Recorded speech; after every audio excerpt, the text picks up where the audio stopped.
Բարև ձեզ հարգելի հեռուստադիտողներ։ Բաց TV-ի եթերում իր աշխատանքները շարունակում է ժամանակն է խոսել հաղորդաշարը։ Հիշեցնեմ, որ մենք նկարահանումներ ենք իրականացնում բարձրաձայնելու երկրում առկա խնդիրները եւ իհարկե առաջարկելու դրանց լուծման ճանապարհները պրոֆեսիոնալների կողմից։ Այսօր այս թեմայի շուրջ կխոսենք քաղաքագետ Ստեփան Դանիելյանի հետ։ Բարև ձեզ, պարոն Դանիելյան։ Նախ շնորհակալություն հրավերը ընդունելու համար։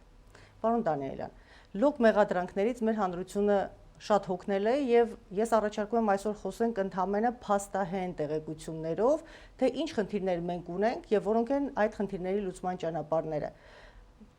Կուզենայի կապեինք այդ խնդիրները օրվա լուրերի հետ եւ հասկանանք օրվա լուրը ընդհանրապես ինչից է բխում, որն է հիմնական պատճառը, որ մենք ամեն օր ունենք բազմաթիվ լուրեր, որոնք տհաճ են, անցանկալի են,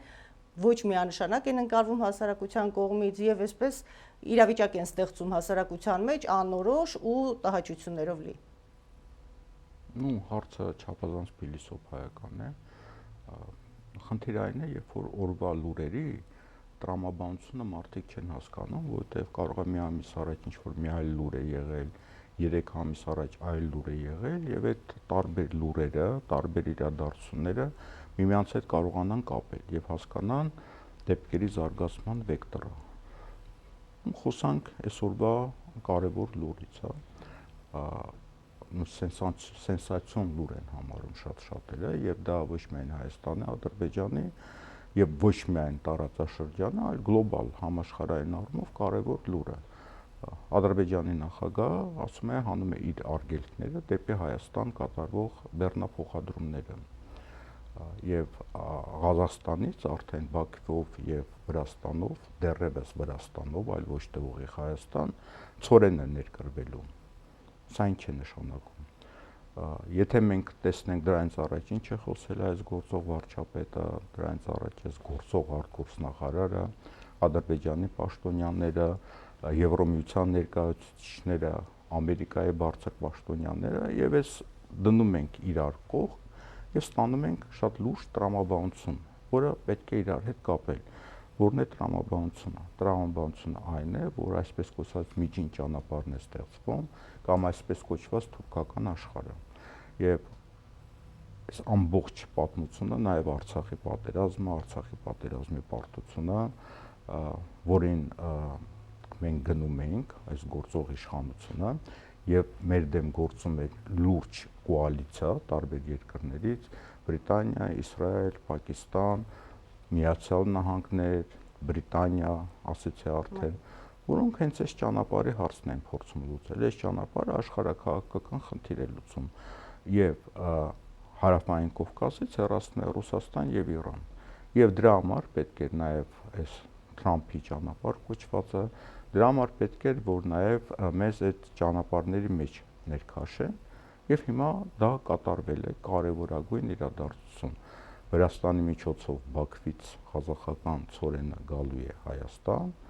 վաղը մյուս օրը կարող է արդեն ուղիղ գալ, հա, հնարավոր է Իջևանով, հնարավոր է արդեն Թուրքիան ճանապարհը բացի եւ մենք դառնում ենք թուրքական աշխարհի մաս։ Առաջ թուրքական աշխարհի խոչընդոտող երկիրն ենք, հիմա թուրքական աշխարհի մաս են։ Դա փոխում է ամբողջ տարածաշրջանի աշխարհաքաղաքական ճարտարապետությունը։ Հիմա այս լուրը մի քանի նախադասությունից լուր է, պետք է այդ տրամաբանության մեջ մտնել։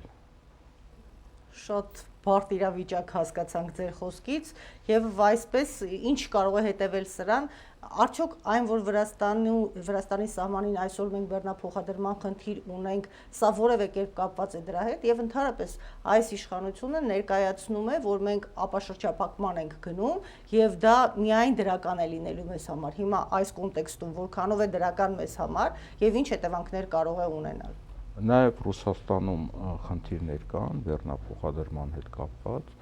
եւ բեռնատարների վարորդների ամբողջ ցույցերը, ճանապարհ փակելը եւ այլն, նաև դրա հետ է կապված, որովհետեւ ոչ միայն Հայաստանը, այլ նաև Ղազախստանի, Կիրգիզիա եւ ԵԱՏՄ անդամ մյուս երկրների վարորդներին 90 օրվա բան է տրված, որ իրենք կարող են դնել Ռուսաստանում։ Եվ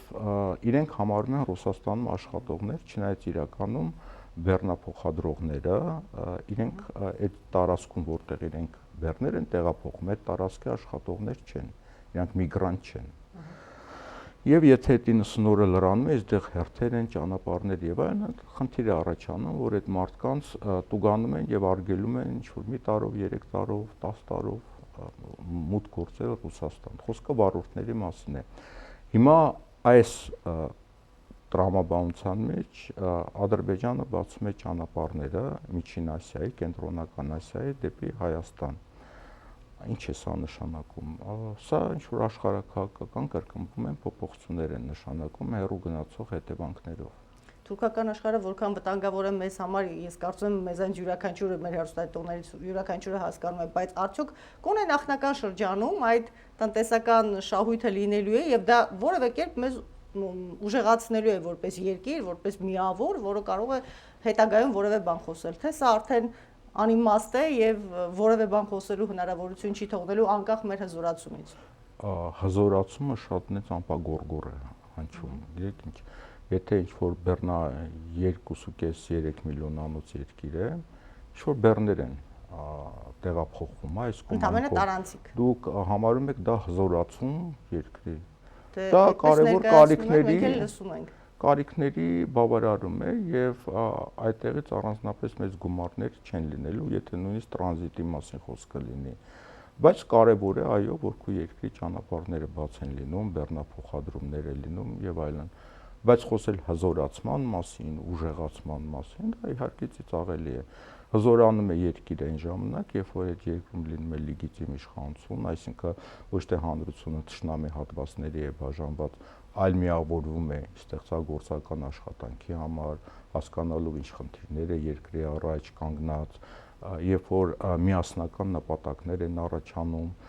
որակական փոփոխություններ են լինում կրթական համակարգում, քաղաքական համակարգն է սկսում ձևավորվել եւ այլն, այդ դեպքում կարելի է խոսել ուժեղացման եւ ապագայում հզորացման մասին, բայց մենք դա չենք տեսնում։ Այսինքն ինչ որ ճանապարհ աշխատեց եւ ասել մենք հզորացանք։ Արդյոք այդ ճանապարհը աշխատացնելով մենք չենք կորցնում այն հնարավորությունները, որոնք ունենք այսօր, ես նկատի ունեմ Ռուսաստանի հետ հարաբերությունները, արդյոք Վրաստանի սահմանում մեր հերթերը, որոնք գոյանում են, սա չեք տեսնում այստեղ միտումնավոր գործողություն, թե սա իրականում ուղղակի առօրեական գործընթացներ են եւ ինչ ենք մենք կորցնում այս ընթացքում։ Միջև որ կանդրադառնանք ներքաղաքական խնդիրներին։ Ինչ է նշանակում, ասենք, սա միտումնավոր գործընթաց է եւ դրանով Վրաստանի իշխանությունները արդարացի կամ անարդարացի իրենց դժգոհություն են հայտնում Հայաստանի իշխանության վարած քաղաքականությունից։ Ինչի համար է արդեն պետք է խորանալ եւ նաեւ մասնագետներ կան, բայց տարբեր մասնագետներ, որոնք այդ բեռնափոխադրումներով են զբաղված, այն կարծիք են, որ հիմնականում այդ խնդիրները սկսվում է Հայաստանից եւ սկսվում է Հայաստանի ղեկավարի ինչ որ հայտարարությունից, հիմար հայտարարությունից, որը միանգամից խնդիրներ է ստեղծում միջպետական հարաբերություններում։ Նույնը վերաբերում է Ռուսաստանին։ Իհարկե շատ լավ կլինի, եթե այդ բոլոր ուղղություններով լինեն բեռնափոխադրումներ, հա, թեկուզ Ղազախստանից Հայաստան, Ռուսաստանից Հայաստան, Բաթումիով եւ այլն, բայց մենք ունենք մի իշխանություն, որ ամեն անգամ ինչ որ կամ-կամի հարց է դնում, կամ այստեղ կամ այնտեղ, ինչ որ մի հայտարարություն է անում, այս գործող վարչապետը հարաբերությունները սրբում են եւ տուժում են այն մարդիկ, որոնք աշխատում են, այդ ուղղությամբ խանութներ, գործարաններ, արտադրողներ, գյուղմթերքի արտադրողներ, մարդիկ, որոնք բարկեր են վերցնում եւ ինչ որ բան են ստեղծում, որ պետք է արտահանեն, այս մի ինչ որ վարչապետ ինչ որ հիմար հայտարարություն է անում կամ չմտածված, մենք գիտենք, հա, որ նրա քայլերի մեծ մասը էմոցիոնալ են եւ ասես խնդիրներ են առաջանում։ Սա ամենևին փաստորեն չի մտնում բալանսավորված քաղաքականության տրամաբանության մեջ եւ մենք կամ-կամի մեջ ենք գտնվում պրոֆեսիոնալ տեսակետից։ Դուք վարչապետի դեմքը հիշում եք, իր պահելը, խոսալը, իր թիմի անդամների խոսալը, այդ մարդիկ ոնց կարան բալանսավորված քաղաքականություն վարեն, երբ որ նույնիսկ երկրի մեջ չեն կարողանում բալանսավորված քաղաքականություն վարել, երբ որ հարձակում են գործում Մայրաթորի վրա, երբ որ նույնիսկ Գյումրիի դեպքերը, հա, կարելի է, չէ, քննիչը հրավիրեր Գյումրիի քաղաքապետին ինքը իր ոտքերով գալու էր այդտեղ պետք է լիներ թող ձերբակալեին ինչի համար էր պետք հարյուրավոր ոստիկաններ ուղարկել այդ շոուն սարքել, հա, այսինքն դա եթե դա բալանսավորված քաղաքականություն է։ Ամենևին, պարզապես անընդհատ հիմա մեղադրանքներ ենք լսում, որ մենք բոլորս որակումներ ենք տալիս, գնահատականներ ենք տալիս եւ դիրքորոշումներ ենք հայտնում լիարժեք չտիրապետելով բոլոր հնարավոր ինֆորմացիայի տեսակներին եւ այլն։ Այստեղ ինչ կա տիրապետելու։ Քննիչը հրավիրում է Գյումրի քաղաքապետը իր ոտքերով գալիս է, կարան ձերբակալեն։ Հարյուրավոր ոստիկաններ են մտնում, դռները ջարդում եւ այլնում, այդ քաղաքապետը չի դիմադրում, դուրս է գալիս է։ Վերջապես այդ ամենը ռեսուրս էր կարող։ Հիմա ստեղ ինչ կար տիրապետելու, ստեղ ինչ խորանալու հարց կար։ Պարզ չէր, որ այս շոուն սարքված էր մարդկանց վախեցնելու համար, ուժ ցուցաբերելու եւ նաեւ որովհետեւ վախենում են Բաղարշապատի ընտրություններից։ Այսինքն ԿՊ-ն էր վախենում եւ փորձում էր իր վախերը ԿՊ-ն վախենում է Բաղարշապատում պարտվել, հետո կորցնել իշխանությունը, հետո կկորցնեն շատ բաներ արդեն անձնապես։ Դրա համար այդ բռնի գործողությունը պետք է ուժ ցուցադրելու համար եւ նաեւ իրենց թիմակիցներին ցույց տալ, որ մենք ուժեղ են, որովհետեւ այդ կասկածը կա, հա, որ կարող է հողը ոտքերի տակից գնա այդ քաղաքացիական պայմանագրի տեղական իշխանություններում, գյուղապետներ, քաղաքապետներ եւ այլն, հա, որովհետեւ ցանկացած բան իրենք վռալու են մյուս կողմ տեսնեն ով է ուժեղ։ Այ ուժ է պետք ցուցադրել։ Հիմա ստեղ դուք որ ասում եք մենք չգիտենք մանրամասները, չգիտենք ինչ է, ոչ մի բան էլ չի կատարում, ոչ մի մանրամաս էլ չկա։ Շատ բարձ պրիմիտիվ բաներ են։ Պարոն Դանիելյան, ես իմ դիտարկումը ասեմ, տպավորությունն եմ, որ նոր ծագող ուժերը կամ նախկինից գործող ուժերը փորձում են վերջին շրջանում տնտեսական, հատկապես տնտեսական առաջարկներով հանդես գալ, որ երկիրը կհզորանա տնտեսական բարեփոխումների շրջանակում եւ այդպիսով նաեւ ձայներ, քվեներ կստանան առաջիկա ընտրությունների շրջանում։ Նախ դուք տեսնում եք հիմքեր դրա համար, տեսնում եք, որ կա նման բան, այդ միավորումը ձևավորվում է եւ արդյոք տնտեսական հարցով մենք կլուծենք խնդիրը, չնայած նրան, որ բնակչությունը առաջին հերթին հետաքրքրված է իր սոցիալ-տնտեսական, կենցաղային, կենսամակարդակային խնդիրներով, այլ ոչ թե ընդհանուր ազգային։ Ես այսպեսի ձևակերպում կտա, եթե սխալվում եմ ուղղակի։ Եթե դուք ինձ բացատրեք, ինչ միավորման մասի էր խոսքը, ես։ Օրինակ մեր ձևով շարժումը, օրինակ առաջարկ Հայաստանի Հանրապետությանը Գագիկ Ծառուկյանն է կարծես թե ներկայացնում այդ առաջարկը եւ իր թիմակիցները նաև միավորվելով ակտիվ այլ քաղաքական ակտիվիստների։ Միավորվել դուք նկատի ունեք մեկ միասնական թիմով գնալ ընտրություններին, միասնական ցուցակով։ Ես ենթադրում եմ դա է լինելու ավարտը այս process-ների խմորվող։ Շատ լավատեսեք, ես նախանձում եմ ձեր լավատեսությանը։ Կարելի է գալ համաձայնության տարբեր հարցերի շուրջը եւ համաձայնության գալ, որ որոշակի էթիկայի կանոններ միմյանց հետ նկատմամբ պահեն եւ հանդես գան այս գործող ճարիքի դեմ, գործող իշխանության դեմ։ Սա միավորման ձևն է։ Իսկ միավորվել մեկ ցուցակում պետք է շատ ռոմանտիկ լինել, որովհետեւ նման տեսակետ ունենալ։ Ինչ վերաբերում է տնտեսական առաջարկներին, ցանկացած ընտրություն դա մի քանի բաղադրիչներ ունի, որը հանրությանը ներկայացնում են։ Ամենակարևոր բաղադրիչներից մեկը տնտեսականն է, մյուսը անվտանգայինն է, մյուսը արտաքին քաղաքականությունն է, բնականաբար գնալ ընտրություններին եւ չխոսալ տնտեսական ինչ որ ծրագրերի մասին, դա աբսուրդ է։ Դե անվտանգային եւ արտաքին հարաբերությունների առումով տպավորություն կա, որ քաղաքացիական պայմանագիրը ավելի լավ դիրքերում է, որտեղ հաստատում է, որ ինքը խաղաղության օրակարգ է առաջարկում, որը արդեն այսօր կա, պարզապես մեզանից շատերը չեն գնահատում այդ խաղաղությունը եւ այսօրվա արդեն ինչպես ինքն է ասում 4-րդ հանրապետության շրջանակներում ապրում ենք ավելի խաղաղ պայմաններում եւ պետք է գնահատենք այս մեր իրական Հայաստանը, այս իշխանության, այս իրավիճակի ներքո։ Դա քաղաքական տեխնոլոգիա է, բիպոլար մտածողության։ Պատկերացրեք ընտրությունները,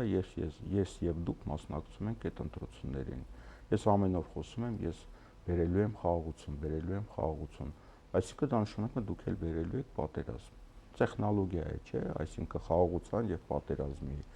Իսկ ով է պատերազմ բերում եւ ով է պատերազմը բերել։ Պատերազմը բերել են իրենք, պարտության տարել են իրենք, տարածքներ են զիջել իրենք, Սյունիքի մի հատվածը 99 տարով Պարսչի ում են հանձնել, ընել նույնիսկ Միացյալ Նահանգներին, չէ, ինչ որ անհասկանալի կոնսորցիում Պարսչի,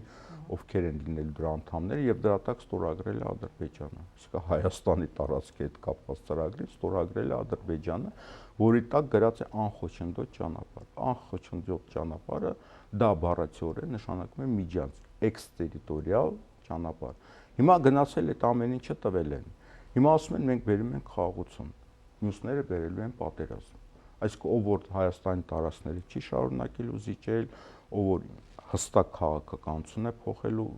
փորձելու վարել, նա բերում է պատերազմ։ Այսինքն սա ինչ տեխնոլոգիա է, եւ այդ տեխնոլոգիայի մեջ արդեն նույնիսկ դուք էլ ձեր կամքից անկախ մտել եք այդ տեխնոլոգիայի ազդեցության տակ, ձեր հարցով։ Պարոն Դանիելյան, ինչու այս դեպքում մեր խորհրդարանական ընդդիմությունը դեռևս շարունակում է այս օրակարգերով, որոնք թելադրվում են իշխանության կողմից, շարունակում է շատ հանգիստ ապրել, ընդհանրապես հանդես է գալի հայտարարություններով եւ ամենևին այն տպավորությունը չի ձևավորվում, որ հանրության լայն շրջանակների մոտ այդ համախոհությունը ունեն եւ հույս ունեն, ռեալ հույս ունեն, որ ժողովուրդը կհամախմբվի եւ իրենց ցանկությունները կամ առաջարկները կիրականացվեն։ Ես նկատի ունեմ նաեւ իմպիչմենտի ծրագիրը։ Կարծում եք դեռևս իրատեսական է, դա հնարավոր է լինելու։ Իրատեսական եղել։ Դա կլոունադա է, կապիկություն է, որ այն գլխից բարձր բացատրել են։ Դու իմպիչմենտ ես գնում, նույնիսկ հարցը խորհրդարան մտցնելու ձայների քանակ չունես։ Հələ պլյուս մի հատ էլ պետքա հաջորդ փուլում խորհրդարանի մեծամասնությունը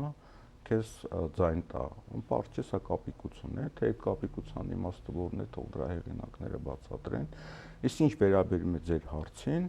դուք ասեցիք, իրենք խորհրդարանում ամեն օր գնում են աշխատանքի եւ հանգիստ ապրում են։ Հայտարարում են, որ ամեն ինչ շատ վատ է, մենք կործանման եզրին ենք, բայց մանդատները վայր չեն դրվում եւ գործողությունը կարծես թե մեկը մյուսի ջրաղացին ջուր լցնելով շարունակում են ապրել այս իշխանությունը եւ այս խորհրդարանական ընդդիմությունը։ Ձեր հարցը ռետորական է, թե պատասխան, որովհետեւ ձեր հարցի մեջ պատասխաններ եք դուք դրել։ Ես հիմա ձեզ ինչ պատասխանեմ։ Պարոն Դանիելյան, ես ուզում եմ հասկանալ, հույս ունենք խորհրդարանական ընդդիմությունից կառուցողական այլ քայլերի, թե հույսը ժողովուրդը պիտի կապի բոլոր դեպքերում արդեն արտախորհրդարանական ընդդիմության հետ եւ տեսնում եք դուք որևէ ուժի կամ գոնե թե նոր ձևավորվող որևէ միավորում, որը կկարողանա ժողովրդի համար կամ երկրի համար կարևոր հարցերի լուծում առաջարկել, որը կդառնա ընդունելի հանրության համար։ Ինձ անհարմար վիճակի մեջ եմ տնում, որովհետեւ ես ներկայացնում եմ Մայր Հայաստան կուսակցությունը եւ վարչության անդամ եմ եւ ստիպած անհամեստություն պետք է անեմ եւ ասեմ մեր ուժը այո նման ծրագրեր պատրաստում է շատ կարճ ժամանակում մենք բոլոր ընտրություններին, որին մասնակցել ենք, տեղական հաջողությունների ենք հասել։ Հիմա պատրաստում ենք նաեւ վաղար շաբաթի ընտրություններին համար 4, որ լավ հիշեն ձեզ դիտողները, եւ դա լինելու է շատ սկզբունքային ընտրություն, որովհետեւ վաղար շաբաթի պարտությունը արդեն լինելու է շատ լուրջ հարված գործող իշխանության համար։ Հիմա քանի որ հարցը ինձ եք տալի, ես էլ ստիպված պետք է անհամեստություն անեմ, Մայր Հայաստանը այո կարող է այդ ուժը լինել։ Ինչ է առաջարկում Մայր Հայաստանը, որը որ տարբերվում է առաջարկների առումով այլ ուժերից։ Վաղար շաբաթիներին, թե ընդհանրապես առայժմ Հայաստանի Հանրապետության նախընտրական վաղար շաբաթի ծրագիրը մեկ այլ դեպքում։ Բայց մենք հիմա այդ վաղար շաբաթի ծրագրի վրա ենք աշխատում եւ դեղ իրոք առաջարկներ կան, առաջարկներ եղել են նաեւ Գյումրիում, նաեւ եթե ինչ-որ ձևի հետևում եք Երևանի ավականու ընտրություններին, ապա տեսնում եք ըստ էության մեկ աշխատող ֆրակցիա գոյություն ունի Մայր Հայաստանը, որը ընդդիմադիր ըստ էության բոլորին։ Եվ միակ աշխատողն է ամեն օր մեր ավականու անդամները գնում են փողոցներ, հանդիպում են մարդկանց հետ եւ ամեն օրվա դա տքնաջան աշխատանք է եւ ձեզ հիշեցնեմ, որ ավականու անդամները չեն վճարվում։ Դա հասարակական գործունեություն է։ Մենք նաև դրանով ցույց ենք տալի, թե ինչպես ենք աշխատելու Երևանի հարցերով Երևանի ավականում, Հայաստանի հարցերում նաև Հայաստանի խորհրդարանում, որին ես կարծում եմ մենք ներկա կլինենք ապագա խորհրդարանին։ Ինչ ենք առաջարկում, իհարկե մենք ծրագրերով ենք հանդես գալու, մեր ծրագրերը կհրապարակենք, նույն տնտեսական մասով մենք հիմա աշխատում ենք,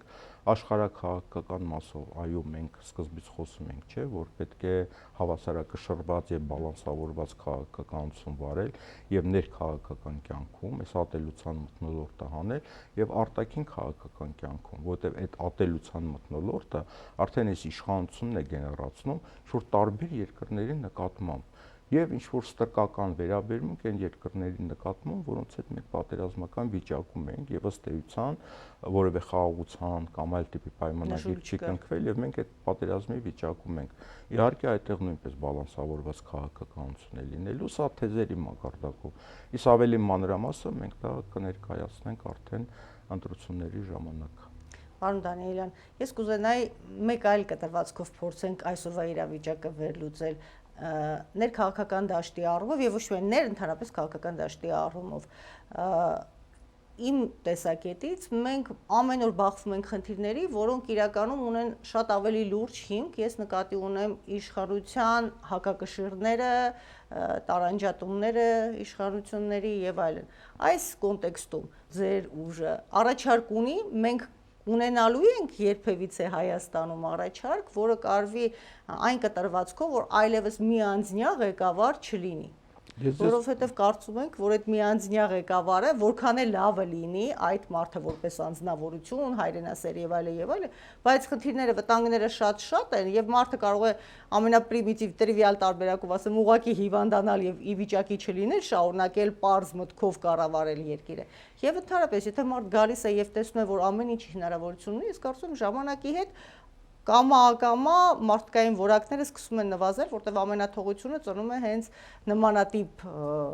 ռեակցիաներ, ինչպիսին մենք հիմա տեսնում ենք այս իշխանության կողմից։ Ես մի հատ գաղտնիք բացեմ։ Միջև ընտրությունները դուք արդեն կարող եք տեսնել, թե որ կուսակցությունն է հաղթելու դեպքում այն նման միանձնյա իշխանություն ձևավորելու, որը չէ։ Օրինակ, ինչ սկզբունքով։ Սկզբունքը շատ պարզ է։ Այն կուսակցությունները, որտեղ միանձնյա իշխանություն է, այդ իշխանությունը, այդ կուսակցությունը երբ որ գա իշխանության, միանձնյա իշխանություն է հաստատելու, որովհետև կուսակցությունների մեջ պետք է լինի ոչ միանձնյա իշխանություն։ Այսինքն, եթե կուսակցության մեջ, այսինքն եթե դուք ուզում եք պետություն բռնազավթեք, դուք պետք է մի հատ կուսակցություն բռնազավթեք, մեկ կամ երկու հոգու տակ լինի այդ կուսակցությունը, ընտրական ցուցակները 1-2 հոգի կազմեն, երբ որ դա գալիս է իշխանության, ապա այդ համակարգը տարածում է մյուսների վրա։ Եթե այդ կուսակցության ներսում կա ժողովրդավարական մեխանիզմներ, երբ որ հարցերը քննարկվում են, որոշումները կայացվում են, բոլոր ազատորեն արտահայտվում են, ապա այդ կուսակցությունը գալով իշխանության նույն ձևի կշարունակի, որովհետև դեղ արդեն ֆրակցիա է, չէ, լինելու, եւ այդ ֆրակցիան մեկ հոգու կողմից չի կառավարվելու, այնտեղ քաղաքական պայքար է լինելու, չէ, տարբեր տեսակետներ։ Դրա համար նորմալ երկրներում ամենակարևոր օրենքներից մեկը կուսակցությունների մասին օրենքն է։ Մի քանի էլեմենտներ ձեզ ասեմ։ Մեր մոտ կուսակցություններ կան, որ ստեղծվել են 30 տարի, 40 տարի առաջ, 25 տարի առաջ, նույն ղեկավարներն են։ Նույն ղեկավարը չի փոխվել 25, 30, 40 տարվա ընթացքում, որտեղ որոշումները մեկ հոգի է կայացնում։ Կամ էլեմենտար բան ձեզ ասեմ, հա, կուսակցությունը մասնակցեց ընտրություններին, առաջի դեմքը դարձավ վարչապետ։ Դա է, չէ, տրամաբանությունն է։ Եթե առաջի դեմքը դառնում է վարչապետ, ապա ինքը պետք է թողնի կուսակցության ղեկավարի պաշտոնը։ Էլեմենտար բան։ Կամ եթե երկու անգամ ընտրությունների չի մասնակցում կուսակցությունը, լուծարվում է։ Մենք պարլամենտական երկիր ենք, եթե չես մասնակցում, կնիկները խի են պահել, հա։ Կամ ամեն մի 2 տարին կամ 4 տարին մեկ պետք է վարչության գոնե 50%-ը փոխվի, պարտադիր օրենքով։ Ընտրական ցուցակները պետք է կուսակցության անդամները մասնակցեն եւ պետությունը հետևի, որտեղ փակ եւ արդար ազատ ընտրություններ լինեն։ Այս նման կուսակցությունները, երբ որ գալիս են իշխանության, ձեր ասած միանձնյա իշխանություն չի կարող ձևավորվել, որտեղ բոլորը մեկ հոգու չեն պարտական, այլ այնտեղ կան մեխանիզմներ։ Եթե այդ մեխանիզմները չկա, իհարկե Հայաստանում մենք միշտ ունեցել ենք եւ կունենանք մեկանձնյա իշխանություն։ Այդ տեղից է պետք սկսել։ Այս առաջարկները ինչ փոփոխություններ են պահանջում, հա? Պիտի սահմանադրության մեջ փոփոխություններ լինեն։ Ոչ, պետք է առաջերտին կուսակցությունների մասին օրենքով փոփոխություն լինի։ 15 թվականին, երբ որ այդ օրենքը ընդունվում էր, ես եւ Մանվել Սարգսյանը ահագին պայքարել ենք, նույնիսկ առանձին հոդվածներ են գրել, որ ինչպիսին պետք է լինի օրենքը եւ այդ ոչ մեկը չանցավ։ Հետո եկան սրանք, այդ քաղաքացիական պայմանագիրը եւ նույնպես այդ օրենքում փոփոխություններ չեղա, չնայած իրանք ունեին այդ առաջարկները, որովհետեւ ով որ գալիս է իշխանության, իրան ձեռնտու չի, հա, ասենք դե որոշում ընդունող են, ինչի է պետք է իշխանությունը սահմանափակի, ոնց որ միապետական համակարգներում շատ դժվարությամբ հեղափոխության մեջ է սահմանադրական միապետություն հաստատվում, որովհետեւ ոչ ոք պատրաստ չի լիազորություններից զրկվել միանձնյա իշխանությունից։ Այս սահմանադրության, այդ կուսակցությունների մասին օրենքում պետք է փոփոխություն կատարվի, բայց այդ օրենքում միջև փոփոխություն կատարելը ոչ ոք չի խանգարում, որ որևէ կուսակցություն իր կանոնադրության մեջ այդ նման ձևով աշխատի եւ ինքը այդ օրենքը ընդունի։ Այսինքն պետությունը չի պարտադրում օրենքով, բայց ոչ ոք չի խանգարում, որ դու այդպիսի համակարգ ստեղծես։ Հենց Մայր Հայաստանում մենք նման համակարգ ենք ստեղծել, ցանկացած որոշում քննարկվում է, քվեարկվում է եւ դեռ միանձնյա կառավարում չկա։ Այսա մի օրինակ է, որ մենք գալով իշխանության ենթադրենք, մենք չենք կարող լինել նման միանձնյա իշխանություն ձևավորել։ Իսկ նման այլ կուսակցություններ գիտեք, որ կան մեզ նման կուսակցություն Հայաստանում այնուամենայնիվ դաշնակցությունն է, որտեղ այդ կառուցվածքը դաշնակցություն ունի եւ նույնիսկ միակ դեպքն է եղել տարիներ առաջ, երբ որ երկու տեխնացու են ընտրել վարչապետը նախագահի տեխնացու, թե ջիրեն, հա, եւ իրենք, հա, ընտրությունների ժամանակ նախագահի տեխնացուն, մեկը Վահան Հովհաննիսյանն էր, մեկը կարծեմ Արմեն Ռոստոմյան, եթե չեմ սխալվում, էլի, կարծեմ, ու իրան գնում են տարբեր շրջաններ, ամենը իր ծրագիրներ ներկայացնում եւ տեղի դաշնակցականները, ասենք, քվեարկություն են անում։ Իհարկե դա շոու է ինչ որ առումով, բայց դա կարևոր էր, որ գոնե որպես շոու, որպես օրինակ, իրենք դա արեցին, ցույց տվեցին։ Սա նույնպես կարող, այսինքն կուսակցության մեջ լինեն տեխնացուներ, որոնք ծրագրեր են առաջարկում, կուսակցությունը ընտրում է, բոլորը հետևում են, օրինակ Ֆրանսիայում ինչպես է։ Ֆրանսիայում եթե մի կուսակցություն մի քանի տեխնացու է առաջարկում նախագահի, գնում են տարբեր քաղաքներ, քվեաթերթիկներ են դնում եւ յուրաքանչյուր ոք, թեկուզ ոչ կուսակցական, մտնում է, ասում է, այս տեխնացուն է իմ համար ցանկալի կամ այս տեխնացուն։ Այդ մեխանիզմները նույնպես շատ կարևոր են։ Այսինքն մենք ունենք, ես այսպես ձևակերպեմ, հա, մենք ունենք մի երևույթ, որ մեր բնակչությունը, ժողովուրդը իզուր չէ, որ կուսակցությունների հանդեպ վստահություն չունի, դրա համար էլ եթե միավորվում են որևէ կուսակցության շուրջ կամ անդամակցվում, մեծամասամբ դեպքերի մասին եմ խոսում, ունեն անձնական շահադիտական նպատակներ կամ միամիտ մոլորվածներ են, ովքեր ռոմանտիզմի ոգով ինչ որ բան դուր է եկել այդ գրված, շատ լավ գրված, բայց երբեք չիրականացվող ծրագրերով։ Նման վերաբերմունքը պատահական չի եւ ես իմ կյանքում երբեք կուսակցական չեմ եղել, որևէ կուսակցության։ Այս մի ամիսը, այս տարիքում դարձել եմ կուսակցական, որտեվ կարծում եմ, որ արդեն հերիք է կողքից նայել, գոնե պետք է փորձես ինչ-որ ձևի մասնակցել։ Իսկ որ կուսակցականների նկատմամբ նման վերաբերմունք կա, իհարկե պատահական չի։ Այս մեր տարիների փորձը, գումարած սովետական միության միակուսակցական համակարգի փորձը, այդ մարդկանց մոտ այդ անվստահությունն է առաջացրել, որ եթե կուսակցությունն է գալիս է իշխանություն, իրենց անձնական հարցը պետք է լուծեն, այսինքն պետք է իշխեն օգտվեն պետության բարիքներից։ Իհարկե այդ կարծիքը կա եւ այդ կարծիքը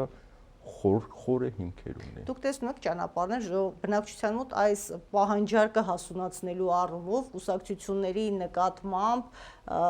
ճիշտ պատկերացումներ ձևավորելու, որովհետև տպավորությունն է, որ մենք ամենևին խորհրդարանական համակարգին պատրաստ չէինք մեր էլեկտորատով եւ այսպես հայտնվեցինք խորհրդարանական համակարգով երկրում եւ մարդիկ կողմնորոշում չունեն։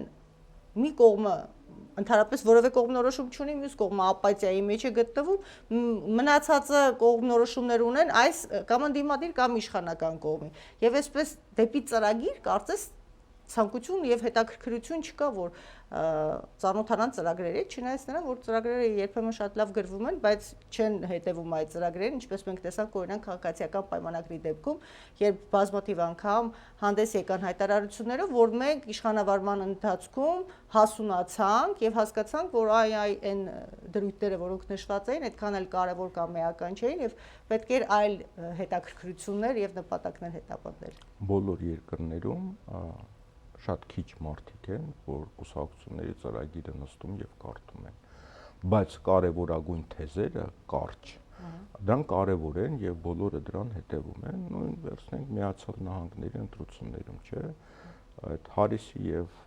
Թրամփի շատ կոնկրետ կարճ հարցաբաները արվում էր, չէ՞, ասում էր ես գալու եմ եւ Միացյալ Նահանգներում լինելու են միայն կին եւ տղամարդ։ Ես գալու եմ Ամերիկան ցարկելու եմ աշխարհի ամենահզոր երկիրը։ Ես տնտեսություն եմ զարգացնելու եւ արդյունաբերությունը վերադարձնելու եմ Միացյալ Նահանգներ։ Ես տնտեսական ճգնաժամից եմ հանելու այդ արտաքին պարտքը, որ կա։ Մեզ արդեն աշխարհում չեն հարգում, ես այնպես եմ անելու, որ մեզ հարգելու են։ Սպիտակ մարդը դա կոմպլեքսավորված մարդ արդեն Ամերիկայում, որը մեղքեր ունի այս տրկատիրության համար, ես այդ մեղքերը վերացնելու եմ այդ լիբերալիզմի գաղափարախոսությունը եւ այսինքն կարճ թեզեր են, այսինքն պետք է չէ այդ ամբողջ ծրագիրը կարդալ։ Հակառակ կողմը իր թեզերն էր առաջ քաշում, էլի շատ կոնկրետ, հա, աբորտների թեման, սպիտակների սևերի թեման, տնտեսության թեման, ազատությունների թեման, այսինքն այդ թեզերը ցանկացած ընտրողի համար բարձր է։ Հայաստանում նույնպես կոնկրետ թեզեր պետք է լինեն։ Սա մեր բոլոր այս իշխանության մասին չէ միայն խոսքը, բոլոր իշխանությունների թերացումն է, որ չունենք բնակչության մոտ չի հասունացել առ այս պահը այդ մոտեցումը, կուսակցությունների թերացումն է, թե բնակչության թերացումն է, որ չի հետաքրքրվել նման ձևակերպումներ, հստակ պատկերացումներ չունի, որ կուսակցությունը ինչ է առաջարկում ի վերջո ընտրության գնալուց առաջ։ Եվ մեկ այլ կողմն էլ հարցի, դուք շատ լավ օրինակ բերեցիք Միացյալ Նահանգներին, այն առումով, որ մարդիկ ինչ ասել են, դա էլ անում են։ Հիմա Թրամփը հաղթեց այդ ընտրություններում եւ հետեւողականորեն, որքան էլ որ ընդդիմանում են իր գաղափարներին, բայց հետեւողականորեն նա իր առաջարկները կարծես թե կյանքի է կոչում։ Մեզ մոտ մենք տեսանք, որ առաջարկները բազմաթիվ անգամ եղան, հետո փոխվեցին, դարձավ մեկը մի բան, մյուսը մեկ այլ բան։ Հիմա մենք մտավախություն չունենք, որ որքան էլ ձևակերպվի, որ այս կուսակցությունը սա է անելու, հետո կուսակցությունը իշխանության գալուց հետո չի ասելու, որ դե իմ տեսակետները փոխվեցին, որովհետև ես հասունացա։ Միացյալ Նահանգներում էլ է շատ եղել, մյուս երկրներում էր, որ մի բան ասում են, հետո գալիս են չեն կատարում։ Հիմա ուղղակի Միացյալ Նահանգները այդ երկընտրանքի առաջ են կանգնած։ Այս ճանապարհով գնալ թե այն։ Եվ դա արդեն քաղաքակրթական բախում է Միացյալ Նահանգներում։ Եվ շատերը նույնիսկ արդեն խոսում են հնարավոր քաղաքացիական պատերազմի մասին, հա, պատկերավոր ասած, նույնիսկ ֆիլմեր են հանում դրա մասին եւ այլն։ Ինչ վերաբերում է Հայաստանին, ես համաձայն չեմ կարծիքի հետ, որ Հայաստանի բնակչությունը ապա քաղաքականացված է, пассив է, որտեվ 98 թվականից սկսած անընդհատ ցույցեր, հանրահավաքներ եւ 8-10 տարին մեկ ինչ-որ մի հատ մեծ ցնցում, հա, 96 թվականին, երբ որ ազգային ժողովը 2 ժամկետ պաշտոնավարելուց հետո իշխանություններից որոշում են ձերբազատվեն եւ ցույցերը սկսում են մեր երկրում։ Վերջին ընթացքում քիչ ավելի հաճախ, այսօր 2008 թվականին արանքների ցնցումները չեմ հաշվում, 18 թվականին, իսկ արանքներում էլի նման դեպքեր էին տեղի ունենում, ոչ այդ մասշտաբի։ Այսինքն սա ցույց է տալի, որ հասարակությունը քաղաքականապես ակտիվ է եւ ես նորից միանում եմ ձեր ասած կարծիքին, որ այո, քաղաքական ուժերը մեծ թերացումներ ունեն, մեծ մեղքեր ունեն եւ հանրությանը հիասթափեցրել են շատ դեպքերում եւ դրա համար կա անվստահություն, բայց հիմա այդ անվստահությունը կա թե չկա, մեր վիճակը այն չի, հա, որ ասել լավ, ես չեմ վստահում, մի կողմ եմ քաշվում։ Մենք շատ լուրջ ցնցումների առաջ ենք կանգնած եւ այս տարիներին ցնցումներով ենք անցել, չէ, ողբերգություններով, պատերազմներով, զոհերով, աշխարհաքաղաքական լրջագույն փոփոխություններով եւ դրանք շարունակվում են։ Հիմա եթե ասել ես հիասթափվել եմ, էլ ոչ մի բանով չեն զբաղվում, ասինքն նման մտածող ինքը իրեն է վատություն անում, հա, այդ ճոխությունը Հայաստանում չկա, որ դու մի կողմ քաշվես, ասես ինչ չի հետաքրքրում, ես հոգնել եմ։ Դա այդ ճոխությունը մեր երկրում ոչ ոք իրեն թույլ տալ չի կարող։ Ես փորձում հասկանալ, մենք համակարգային խնդիրներ ունենք, որ այս երևույթը կա, թե համակարգային երևույթները նկատի ունեմ ինստիտուցիոնալ մակարդակով իշխանությունների այնպիսի տարանջատում լիներ, որ եթե որևէ կուսակցություն չկարողանար իր առաջարկները, նախընտրական ծրագիրը իրականացնել, վերջ-ի-վերջո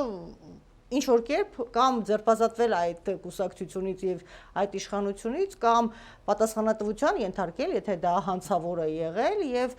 մեկ այլ տարբերակով էլ որ որքան էլ հաճախ մենք փոխենք իշխանություն, որովհետեւ տեսնենք որ Վրաստանի դեպքերը օրինակ կամ հիմա որոշակի դրսևորում կա չափազանց շատ երևի դեմոկրատիայի շրջանակում Ֆրանսիայի դեպքերը, որ չեն կարողանում արդեն գտնել իրենց համար լավագույն վարչապետին իր լավագույն ծրագրով, եթե ես Որտե Ֆրանսիան նույնպես Ամերիկայի Միացյալ Նահանգների նման քաղաքակրթական բախման առջև է կանգնած։ Հիմա մեր իշխանավորները ասում են, որ մենք ճգնաժամի մեջ չենք, մենք ճգնաժամի մեջ Հայաստանը ոտից գլխով բոլոր ոլորտներով բազմաթիվ ճգնաժամների մեջ է։ Նույնիսկ որ մետրո եք իջնում, մետրո եք նստում, ուզում եք իջնել դուրս գաք, ձեր առաջը փակում են մարդիկ, չեն հասկանում, որ պետք է տեղտան դուք իջնեք, որ իրենք էլ շուտ նստեն, էլեմենտար ֆայմ։ Հա հիմա տեղից սկսված այդ կոնդոմինիումներից սկսված, փողոցների մաքրությունից եւ այլնից սկսված միջև ամենաբարձր քաղաքական հարցերը բոլորը ճգնաժամային իրավիճակում են գտնվում։ Ամբողջ երկիրը համակարգային ճգնաժամի մեջ է գտնվում բոլոր ոլորտներում։ Մենք սահմանադրական բարեփոխումների կարիք ունենք։ Սահմանադրական բարեփոխումների կարիք ունենք, ես կարծում եմ սխալ էր պարլամենտական կառավարման մոդելի անցնելը, պետք է կիսանախագահական մոդելի մնար, որովհետև պատերազմական եւ նման ծանր աշխարհաքաղաքական փորձությունների առջև կանգնած երկիրը չի կարող պարլամենտական կառավարման լինի։ Եվ նաեւ պետք է լինեն հակակշիռներ, նախագահը պետքա ունենա լիազորություն, կիսանախագահականի դեպքում պարզա վարչապետի լիազորությունները մեծ լինի, դատարանները լինեն ավելի անկախ եւ դատարանների մասը բավականին լավ համակարգ գործում էր եւ դատարանները ամենաշատը դիմադրեցին,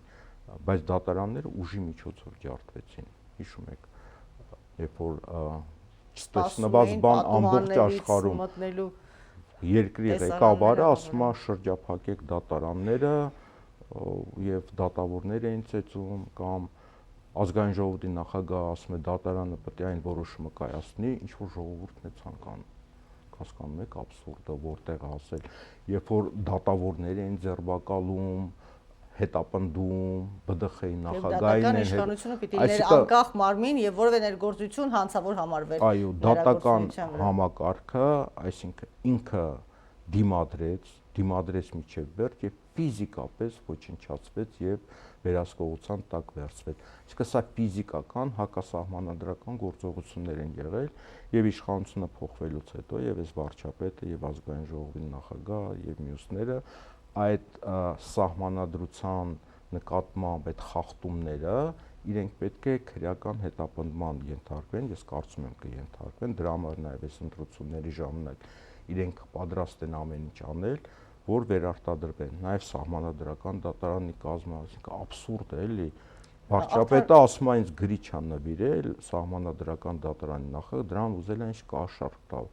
Եվ ոչ ոք չի ասում, չէ, շիզոֆրենիկ է, ոնց կարա այս մարդը լինի վարչապետ եւ պատերազմի առաջ կանգնած երկրում իրեն վստահեն երկիր եւ ունենանք այս հետևանքները, հա, սա ցույց է տալի, որ նաև Հայաստանի քաղաքացիների մի զգալի հատված բանականության եւ տրամաբանության հետ ունեն լուրջ խնդիրներ։ Եկեք դա էլ ասենք, ոչ միայն կուսակցություններին մեղադրենք։ Պարոն Դանիելյան, եկեք արդարության համար մեկ հարցի էլ պատասխանենք, միջև որ հիմնական արժե համակարգերի թեմային անցնենք, որով որ պիտի եզրափակենք մեր հանդիպումը։ Այո, պարոն Դանիելյան, այս իշխանությունը, որը լավ բան արել է, նախորդ իշխանությունները որքան մեղավոր եւ հանցավոր են եղել կամ որքան արդար են եղել,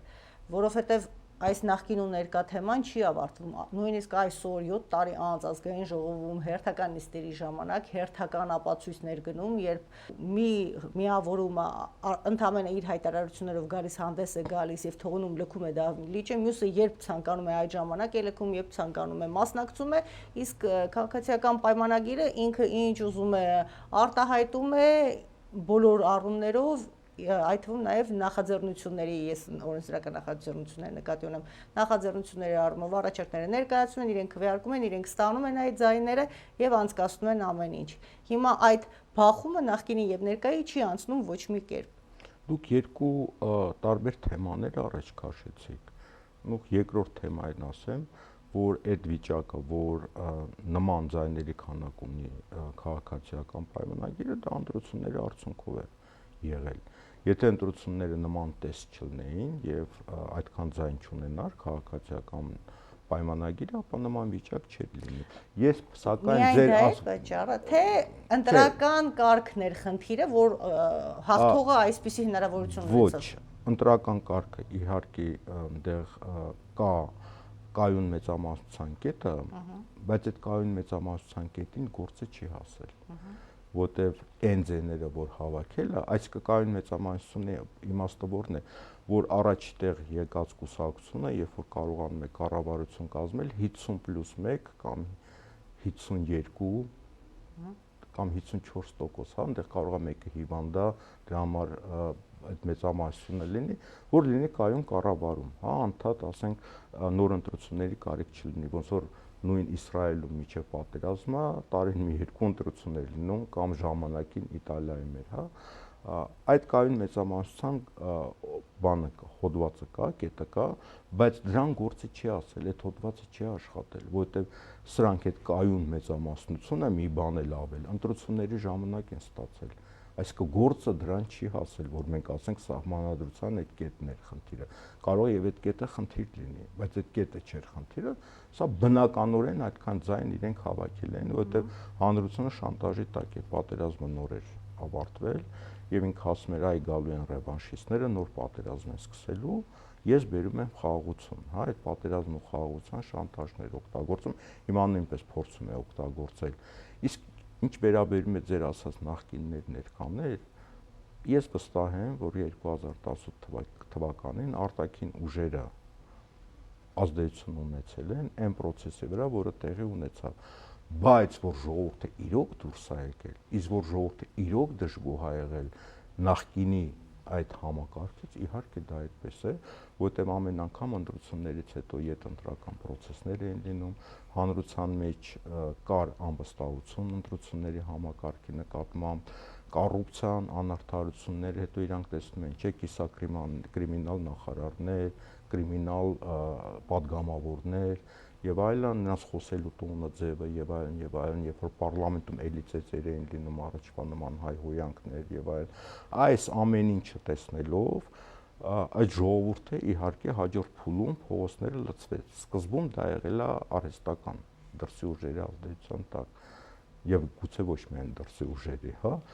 բայց որ ժողովուրդը դժգոհ էր եւ փոփոխություններ ուզում է եւ չուզում որ նախկինը վերադառնա այդ հարաբերությունները, իհարկե ոչ ոք ով որ ասի որ առաջ լավ է եղել եւ այս ժողովուրդը գժվել էր, փողոցները լցվեց, իհարկե դա անհեթեթություն է։ Այդ նախկին ներկա երևույթը կա, բայց շատերը հարցադրումը սխալ են անում, որտեղ իրենք ասում են նախկինում եղած անձեր եւ նոր անձեր։ 18 թվականին մենք տեսանք փողոցից մտան նոր անձեր, որոնք մեծ մասը ոչինչ հետ կապ չուներ, հա, արդյունքը գոհ, հա, անգրագետ պատգամավորներ ունենք, լկտի, բռի, նախարարներ ունենք, որոնք սաղ պետական համակարգի մեծ մասով ընդհանրապես ոչինչ չհասկացող մարդիկ են բերում, որոնք ոչ կրթություն ունեն կամ կյանքում ոչինչ չեն ղեկավարել, փոխնախարար կամ նախարար են, սա աբսուրդ է, այսինքն այդ նախկին ներկայի ձևակերպումը սխալ է, խնդիրը ոչ թե անձերն են, իհարկե անձեր էլ կան, որոնք վարկաբեկված են եւ նախկինում եւ ներկայում, խոսքը դրա մասին չի, բայց խնդիրը հարաբերությունների մասին են, այսինքն նախկին ասելով մենք պետք է հասկանանք այդ նախկին հարաբերությունները, որոնք եղել են եւ ներկան ասելով, ներկան մերժելով այս ներկա հարաբերությունները եւ մտածողությունը պետք է մերժենք։ Այսինքն խնդիրը այն է, ով գալիս է ինչ նոր հարաբերություններ առաջարկում եւ դրա համար ինչ փոփոխություններ պետք է արվեն։ Այդ նոր հարաբերությունները ոչ միայն կառավարությանն է վերաբերում, ազգային ժողովին է վերաբերում, այլ նաեւ իմ եւ ձեր հարաբերությունների փոփոխությունը, լրագրող եւ թեման ինչպես գրել, ընդհանրապես հարաբերություններն են կարևոր, որտեղ մի օրինակ բերեմ, քրիստոնեությունը աշխարհը փոխեց եւ քաղաքակրթություն ձևավորեց, չէ՞, հսկայական, որն էր հիմքը, 10 պատվիրան, մի գողացի, մի սպանես, մի արային, մի արա, այսինքն միջանձնային ընտանիքի հարաբերությունների կնոջ նկատմամբ, հա, մի կին պետք է ունենաս, առաջ տես խնդիր չկար, այդ կինն էլ պետք է Աստծո առաջ տեղ կնքեին եւ այլն, հա, հորդ մորդ նայի եւ այլն, այսինքն մեզ թվում է այս ամեն ինչ այնքան բնական է, բայց այն ժամանակ դա նորություն էր, որ սենց սկզբունքներ գոյություն ունի, որտեղ դա խափում են, սպանում են, սպանելը տղամարդկություն էր, թալանելը տղամարդկություն էր, խափելը նորմալ երևույթ էր, այսինքն այս միջ անձնային հարաբերություններով աշխարհը փոխվել է, քաղաքակրթություն, մշակույթ եւ այլն։ Հայաստանում նույնպես այդ պարզ բաներ է կարող է դա թվում է, բայց միջ անձնային հարաբերությունները փոխելով փոխվում են նաև երկիրը։ Դուք տնտեսությունից եք, չէ՞ խոսում։ Ասում եք ով ինչ տնտեսական ծրագրեր է առաջարկում։ Օրինակ, sense մի ցուցիչ կա, այն երկրներն են կարողանում զարգանալ, որտեղ խոսքը արժեք ունի։ Օրինակի համար, ես ու դուք բիզնես ինչ-որ գործունեություն ենք ծավալում, խոսացինք, պայմանավորվեցինք, բանավոր խոսքը արդեն արժեք։ Չենք ստորագրում, իրար վստահում ենք եւ կա օրինակ նույն սկանդինավյան երկրներում համարը պայմանագրեր չեն կնքում եւ ոչ էլ վկաներ են բերում։ Խոսացին, այսինքն փող վստահության աստիճանն այնտեղ համարը 100% է հասնում։ Մեզ մոտ որպես կանոն նման բաներ ընդհանրապես հակառակ ստորագրեսել էլի խափելու են կամ կոլեկտիվ բիզնես գոյություն չունի, ակցիոներական ընկերություն կամ նույնիսկ երկու եղբայր բիզնես են ստեղծում հաջողության են հասնում, հետո իրար վրա կրակում սպանում են, չէ՞, բազմաթիվ դեպքեր կան։ Այսինքն այս արժեքային համակարգերը նույնպես կարևոր են եւ դա արդեն քաղաքական ոլորտից դուրս է, բայց պետությունը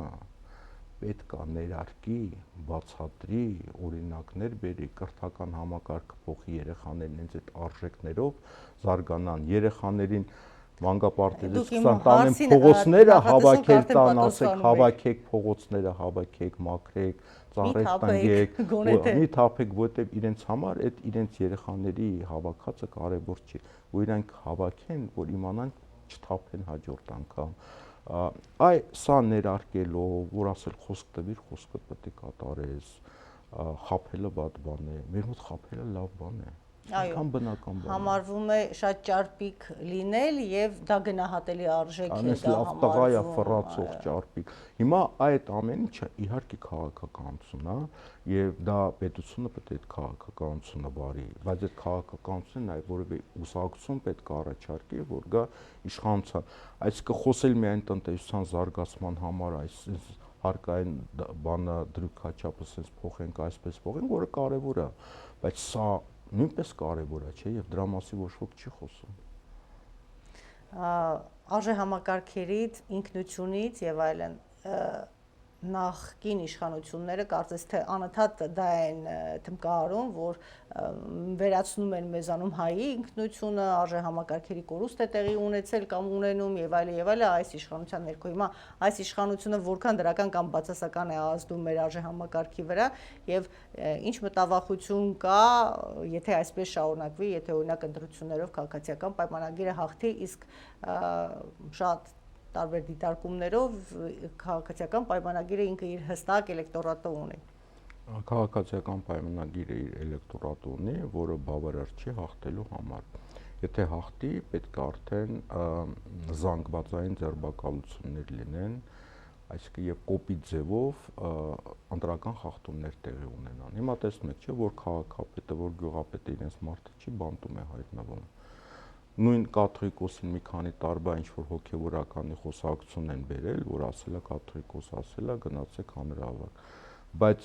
քաղաքացիական պայմանագիրը, որ ունի իշխանություն, հանրահավաքներ է անում, բլոգերները մոտենում են, ասում են հա մենք այս ինչ դպրոցի ուսուցիչներն ենք, մեզ ցուցակով բերել են, խափում ասում են ներկա բացակայում ձեզ անում, հա, Չախոյաններ կարծեմ թե, ասում է հա բոլորս եկել ենք,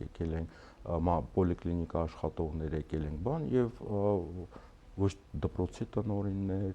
ոչ առողջապահության նախարար, ոչ կրթության, ոչ վարչապետ, ոչ ոքի նկատմամբ քրեական գործ չեն բացում, նույնիսկ աշխատանքից չեն հեռացնում։ Իսկ այսօր արդեն ձայնագրություններ էին, որ մեր ձևով շարժումը ֆինանսական բայց իրանց ապացուցված է, իրանք դա անում են, հա, երբ որ ավտոբուսներով շրջաններից մարդիկ են բերում, որ ԿՓ-ի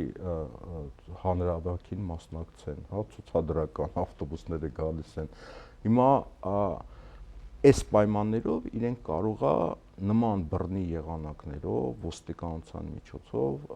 կեղծեն եւ հաղթեն, բայց այդ հաղթելը ես կարծում եմ արդեն կբերելու է բռնությունների աճի եւ քաղաքացիական պատերազմի։ Ես կարծում եմ քաղաքացիական պատերազմին մենք մոտենում ենք։ Աստված միարասցե, անկեղծ դա ամենադաժան պատերազմն է։ Դա կլինի շատ ամենավատ տարբերակը, որը հնարավոր է։ Բոլոր հնարավոր փոփոխությունների լուծումները փակում ես հնարավորությունները, ոնց որ կրակի վրա աման ես դնում, կափարի չփակում ես, վերջին կտրակելու է, չէ՞։ Եվ նաև հիշում եք 2017 թվականի ընտրությունները, ինչ հանգիստ ընտրություններ, ոչ բողոք եղավ, ոչ բան։ Դե մարդիկ հուսահատվել են, որ ընտրություններով հնարավոր չի ոչինչ փոխել։ Ես այն 17 թվականին հիշում եմ, նույնիսկ Facebook-ում գրել եմ, սա մի տարվա խորհրդարան է։ Իսկ դա մի քանի ամիս տևեց։ Չէ, հաջորդ օրը գրեցի դա մի տարվա խորհրդարանն է։ Եվ դա ամենահանգիստ ընտրություններն են։